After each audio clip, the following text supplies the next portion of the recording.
À notre émission de la semaine, nous mettons le cap sur la conférence Canada-Afrique qui a eu lieu ici même à Montréal sur l'investissement et on parlera également avec des personnalités, pourquoi pas des diplomates, des ambassadeurs qui étaient de passage ici lors de cette grande conférence qui a eu lieu à Montréal et qui portait exactement sur les investissements en Afrique. Nous nous sommes posé une question lors de cette conférence. Pourquoi investir dans un continent où, quand on suit l'évolution politique, quand on suit l'évolution économique, on parle ici d'instabilité, soit politique, économique, et on parle aussi d'instabilité idéologique. Bref, il y aura des réponses justement lors de cette conférence. En deuxième partie de cette émission, nous recevons l'artiste Jim Radé. Jim Radé plutôt qui nous reçoit puisqu'il est tchadien et on parle avec lui justement de sa musique. Madame, monsieur, bonsoir. Ici Henri Ngaka. Bienvenue à notre magazine de télévision. Bougez pas, ça va causer après ces messages publicitaires. Madame, monsieur, bonsoir. Ici Henri Ngaka. Ne ratez surtout pas nos prochaines émissions présentées à ICI Télévision depuis Montréal. Ça va causer.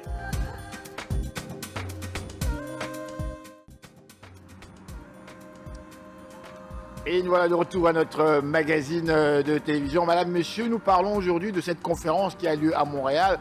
On parle ici de cette conférence, donc Canada-Afrique. Derrière moi, comme vous voyez, là, c'est l'immeuble où se tient actuellement justement cette conférence, où en fait on a affaire à des personnalités politiques, entre autres des ambassadeurs. Nous avons également cette chance d'avoir aujourd'hui à l'émission Son Excellence, monsieur Albert Mouchanga, qui est le commissaire au commerce, à l'industrie, au tourisme de la Commission économique de l'Union africaine. Il est à Montréal. Vous aurez l'occasion d'entendre d'autres intervenants également tout au long de cette émission, y compris même la directrice donc, des affaires mondiales du Canada. Le Québec est là aussi. En fait, une émission très intéressante où l'on parle tout simplement de l'investissement en Afrique. Nous avons posé une question à nos délégués. Pourquoi investir dans un continent où l'on parle du fait qu'il y a une certaine division idéologique gauche-droite et aussi où il y a quand même certains régimes qui ne sont pas nécessairement démocratiques? C'est la question qu'on a posée à nos intervenants et vous entendrez donc tout à l'heure leurs réponses.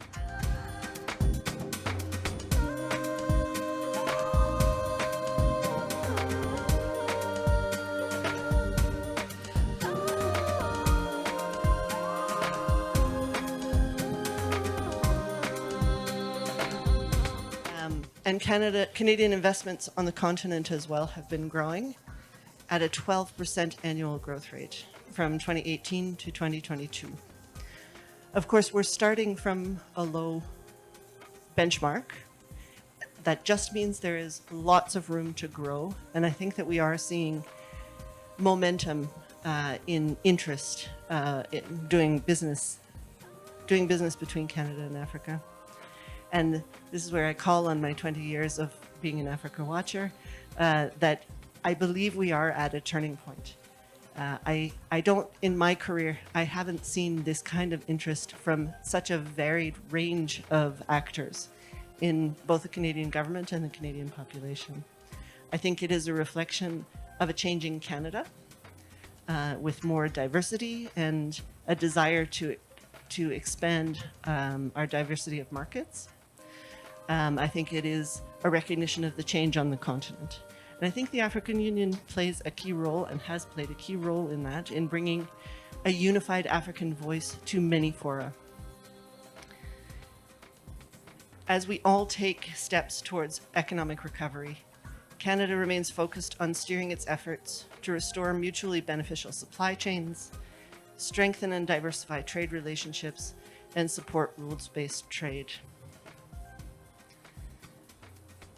Through increased trade and investment, we're working to create more jobs and economic opportunities for both Africans and Canadians. We spoke about our Trade Commissioner Service. We have a representative of our Trade Commissioner Service here today.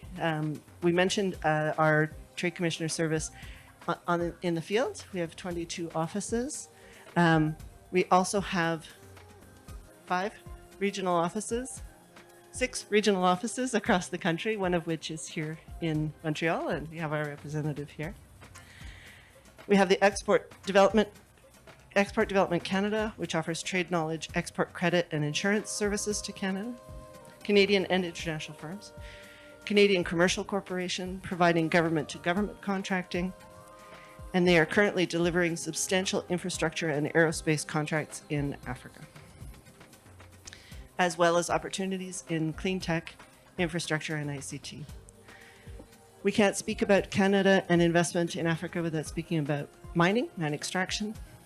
They are important investors in many African countries. Canada is a world leader in innovation in green mining technology, processes, equipment, and services. We feel that there is an exciting opportunity to cooperate on critical minerals and to support global efforts towards decarbonization targets and sustainable development goals. Canadian clean technology companies are well positioned to provide solutions in areas such as renewable energy, energy efficiency, smart grid, hydrogen technologies. There's a very long list on my page. I'm not going to go through the whole thing. But we are positioning ourselves as a preferred partner for building green infrastructure. That said, there is so much more to be done and so many more partnerships that can be created. You spoke very much and eloquently about inclusive trade. That is a foundation for how we do business, and we have a shared goal of making sure that there is an emphasis on gender equality, underrepresented groups, and small and medium businesses. Canada is happy to continue to use our convening power to bring together parties. And our shared commitments to democracy, fighting climate change, gender equality, and economic growth that benefits everyone can be the foundations of working on these issues together. Very practically, we want to work better and smarter in international fora such as the UN, the WTO, the OECD, and the G20, and I think we've made some progress on that with your conversations with Minister Ng. For those who don't know, at the WTO, there is the Ottawa Group, and Kenya is a part of the Ottawa Group to move WTO reform forward. In speaking about trade on the continent, we cannot underestimate and understate the role. Sorry, we can't overestimate, and we should not understate the role that the African Commission has played in trade policy. And the heart of that, I believe, is the African Free Trade Agreement. Canada has been a proud supporter of the development of the AFCFTA. We continue to work with the Africa Trade Policy Center, Carleton University, and other actors on the implementation, and we spoke about that during our trade. Cette vision vise à renforcer la présence économique du Québec à l'étranger. Pour y arriver, nous comptons sur un solide réseau de 34 représentations implantées dans 19 pays, dont 3 en Afrique, c'est-à-dire une à Rabat au Maroc, une à Dakar au Sénégal et une à Abidjan en Côte d'Ivoire. Avec sa vision, l'Action internationale du Québec contribue à la fois à attirer les investissements étrangers, à accroître et diversifier les exportations, à recruter la main-d'œuvre et les talents, ainsi qu'à promouvoir l'innovation québécoise. Le premier axe de la vision internationale du Québec, qui a pour titre « Une action économique renforcée sur le plan international », est en lien direct avec les discussions que vous aurez aujourd'hui lors de cette 5e édition de la conférence Canada-Afrique sur l'investissement. The topic of investment is very, very cardinal. For an individual to thrive and prepare themselves for a better future, they should invest. For an economy to thrive and ensure that the standard of living of the people, present and future generation, is going to improve progressively, they need to invest. And in the African Union right now, the question of investment is very, very critical. We're in the process of formulating a program for an inclusive growth and sustainable development. And a key element of that program is to position African economies to grow at rates of 7 to 10% per annum between now and 2063. And we are starting at a very good basis. The average growth rate of African economies is 3.6 per annum, and is higher than the global average. And when you look at the 10 fastest growing economies in Africa, rather in the world, 6 of them are from Africa. And academicians and researchers tell us that it's possible to position Africa to grow at 7 to 10% because it's a low-income region. However, and that's where investment comes in, we need to increase the rate of investment. The current level is 20% of Africa's GDP. And for us to position Africa to grow at rates of 7 to 10%, it should be increased to 40% of GDP, which is very, very ambitious, but not impossible. Because if you look at the growth patterns of the economy of China, one of the key drivers is assumption. It achieved 47% of GDP. It deployed 47% of our GDP in investment. So we are aiming at 40%. So it is in this context that we welcome this meeting focusing on investment. And we're happy to hear that the provincial government of Quebec already has a strategy towards Africa, and that they've got 3 commercial offices in Africa. Madame, Messieurs, bonsoir. Ici Henri Ngaka. Ne ratez surtout pas nos prochaines émissions présentées à ICI Télévision depuis Montréal. Ça va causer. As you know, me, I'm not a diplomat, so I will go straight. You are a diplomat, you are going forth and on. No. Me, I'm the business. The business people go straight. First, to understand. Canada can't have a fund of 2.3 million for Indo-Asia and nothing for Africa. This is the first year we are advocating to have a fund of only 1 billion for Africa. 2 for Asia, no problem. 1 for Africa. It is not a giving, it is a fund to work together. As you know, we write to all members of the parliament concerning this fund. And you know that the international development send you the letter. You know that we are working. We have to work on it. We don't want to make, we want to make a collaboration with Africa with world. No, we want the pragmatic system.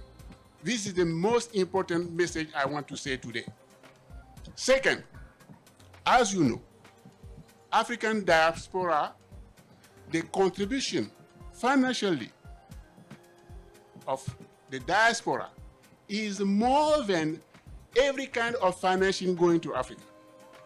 We want to contribute technically, and it's why we want to make a partnership with African Union Commission.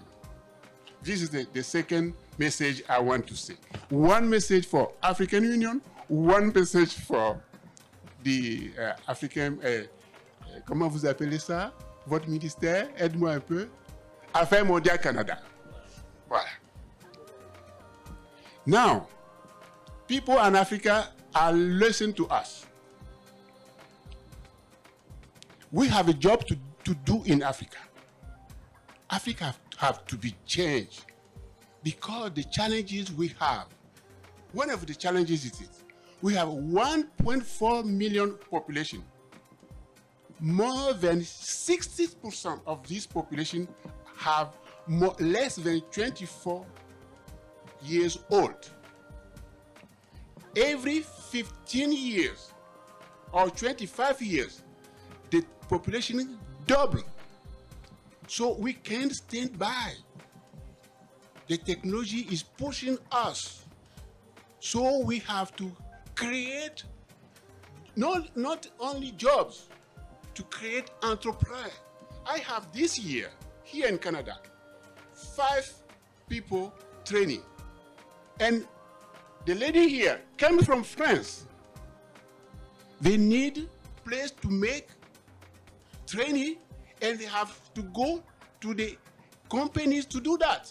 And I am training people from Africa online, from France to online. We need people who will set new companies. Other thing, the money coming from Africa to go outside is more than money going to Africa. So Africa have something to do himself before asking financial coming from abroad.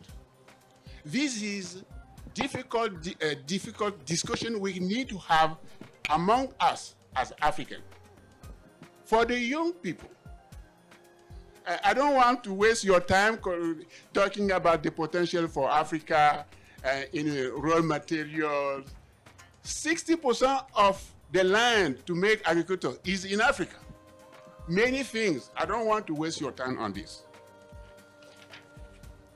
African Development Bank says that every year they need $400 billion to make investment. So every year we will have to have some money from Africa and money coming from abroad. So our organization, nous sommes engagés to work with Canada, to work with African Union and the operator in Africa to be your eyes here in Canada. It is why we have a technical group. Many of my colleagues are from engineer, many sectors. One of the things we have to do to make investment, this is my 32 years with an investment company here in Canada. The first thing to do is to have credible information for the business. So we have to work on information about the sectors. When we approach people, come to invest to Africa, they say, I don't have the information on the sector. Not only say, oh, I have real material. No. Which company, with who I want to make the business. So we here, we are, nous sommes décidés, nous sommes ouverts. We are open to work with you. And we are going to set a bureau for information. Et voilà, Madame, Messieurs, nous sommes de retour à notre magazine de télévision. Nous assistons aujourd'hui, en fait, à une conférence qui porte le Canada et l'Afrique. On parle d'investissement. Et nous avons avec nous aujourd'hui la chance de recevoir à notre émission, en fait, Dr Cheikh Tidiane Bangoura, qui est en fait le président d'un groupe de réflexion justement sur l'Afrique. Monsieur est très occupé, la fois passée il était question qu'on l'ait à l'émission, mais il a beaucoup de travail. Aujourd'hui pour nous c'est une occasion absolument exceptionnelle, on est très heureux. Bonjour, comment allez-vous? Bonjour monsieur, merci de me recevoir et merci d'avoir cette interview avec vous. C'est un honneur, vous savez, docteur, de vous avoir. Ma toute première question, je vais d'abord situer notre public. Qui êtes-vous précisément? Écoutez, je suis un citoyen canadien, africain-canadien, et je suis présentement le président du groupe de réflexion pour l'Afrique, qu'on appelle en anglais Africa Study Group. Et c'est un groupe qui est une partie intégrante du Conseil international du Canada, une organisation à but non lucratif qui a été créée depuis les années 2027 et qui en fait constitue une sorte de pont pont constructif entre le peuple canadien et le gouvernement canadien en matière de politique internationale. Je crois que je suis correct pour cette brève définition. Et nous sommes cette partie de ce groupe qui représente un peu l'Afrique. On essaie de faire connaître l'Afrique, de mieux définir l'Afrique, de changer les perceptions sur l'Afrique avec comme ambition de changer les perspectives qui sortiront d'une meilleure perception, surtout en matière de politique extérieure. Donc quand on parle de politique extérieure, c'est très multisectoriel, mais voilà, c'est ce que nous faisons.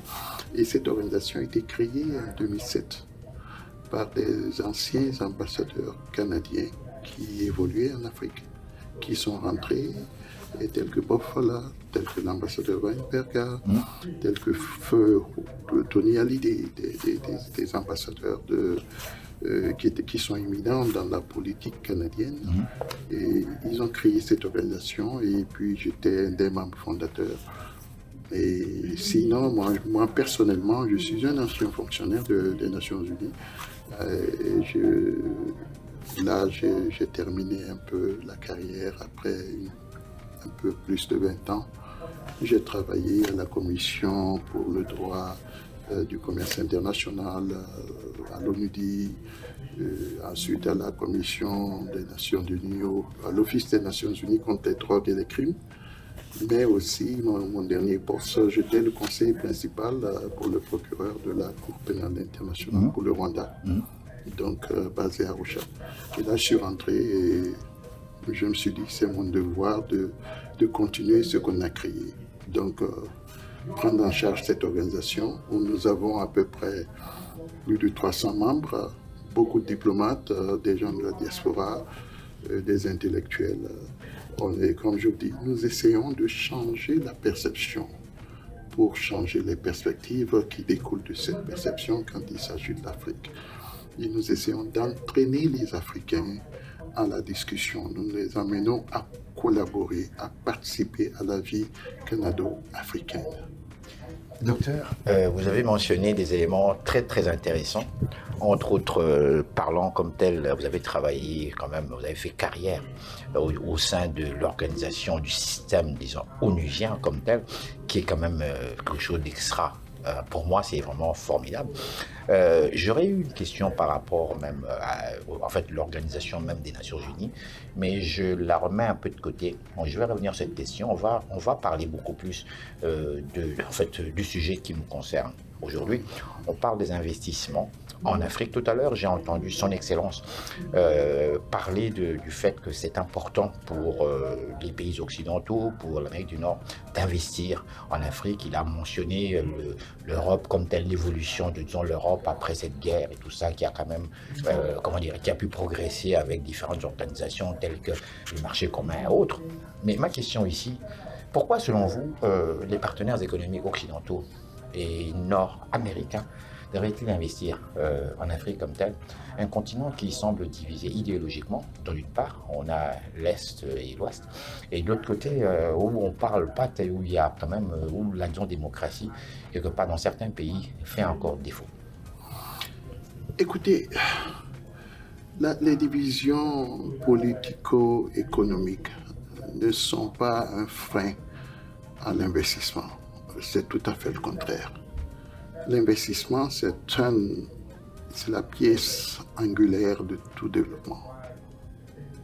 L'investissement est multisectoriel. Généralement, quand on parle d'investissement, les gens pensent seulement à des fonds économiques.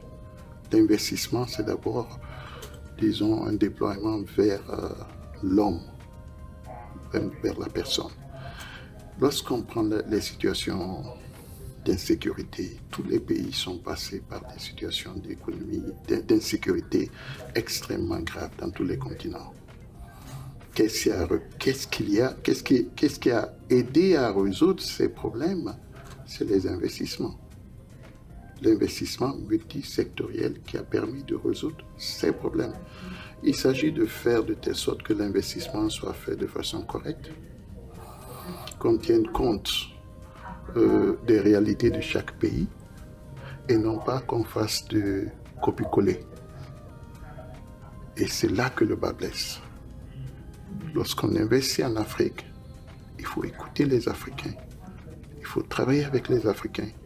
Et il ne faut pas se dire surtout que ce qui a marché au Congo devrait marcher même au Congo, en Angola, dans le pays frontalier.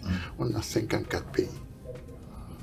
Même dans certains pays, par exemple, on prend le Mali, ce qui aujourd'hui pourrait servir comme politique d'investissement au nord du Mali ne fonctionnerait pas forcément au sud du Mali. Ce qui fonctionnerait dans le nord du Congo ne fonctionnerait pas à Kinshasa. Il faut tenir compte de la réalité des pays africains. Et le manque d'insécurité est quelque part une conséquence du manque d'investissement correct. C'est pourquoi nous devons réorienter les politiques d'investissement et tendre la main à des pays amis comme le Canada. Des vrais amis. Madame, Monsieur, bonsoir. Ici Ngaka.